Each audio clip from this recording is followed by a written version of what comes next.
Hello, what's up guys? This is our 5th day para po sa ating challenge na experiment po natin na sasabihin ko lang yung mga pangarap ko at within 365 days, titingnan po natin kung paano po o kung ano po yung improvement. So ngayon, ikalimang araw na at nung day 4 po natin ay kwento ko po kung yung bahay, hindi ko pala kinento. Yung sinabi ko lang, isa sa mga pangarap natin na makapagpatayo tayo ng bahay kila mama. Kasi 35 years na po ako at 35 years na rin po kaming walang silang o kaming walang bahay, walang lupa. Dahil palipat-lipat lang, nakikitira lang po. So, syempre, maraming mga nagsasabi na yan kasi hindi nagkokontrol yung papa ko daw, ng anak. Kaya naghihirap na ngayon. So, hindi nila alam kung ano ba talaga yung pinakapunot dulo. So, sa video na to, sasabihin ko muna kung ano ba yung punot dulo, bakit 35 years na po kaming walang bahay, uh, walang lupa. So, ganito po kasi nangyari. Yung kapatid ko, si Origin, batang-bata pa. Hindi ko nga matandaan na kasi bata pa rin ako noon. Bata pa rin ako noon. So, na-aksidente siya, malubhang-malubha yung aksidente niya.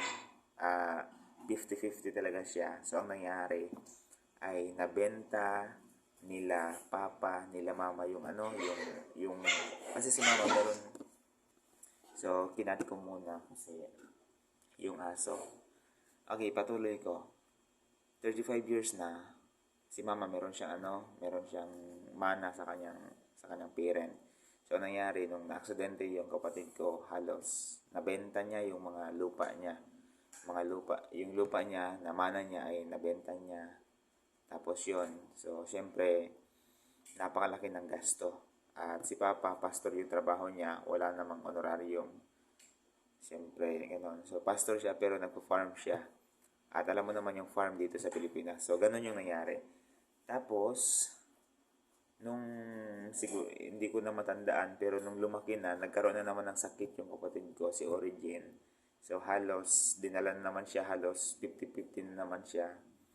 Tapos yon, yung mga ari-arian talaga nila mama nila papa na kung anong meron ay na nabenta. Binenta talaga yon para lang maisalba yung kapatid ko. So kaya hanggang ngayon medyo talagang medyo may karamihan din kami. 6 kami na magkakapatid eh. So itinaguyod to ni Papa, mag-isa lang ni Papa. Itinaguyod niya kami. Kaya ngayon, gusto ko na ma mapatayuan ko sila ng bahay worth of 200k. So ngayon, pangarap lang ang meron ako.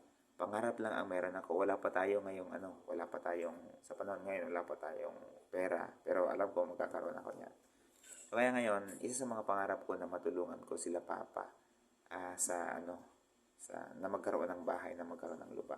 At itong video na to ay ginagawa ko, siyempre for social experiment. Ina-upload ko po dito siya sa 1M subscriber na kahit isa, wala pang subscriber, kahit isa, wala pang view. So, ito talaga ay puro by faith po talaga ito. Sa magitan lang ito ng pananampalataya na ito kasi ayaw kasi mapanood ito ng mga nakakilala sa atin. So, gusto ko na mapanood ito ng mga nakakilala sa atin. No, basta. Erase. So, ganon. Sana kung nanonood ka man ngayon, paki-subscribe. Ikaw ang pinakaunang subscriber, pinakaunang viewer kung sakali na makikita mo yung video na to. Okay, hanggang dito lang.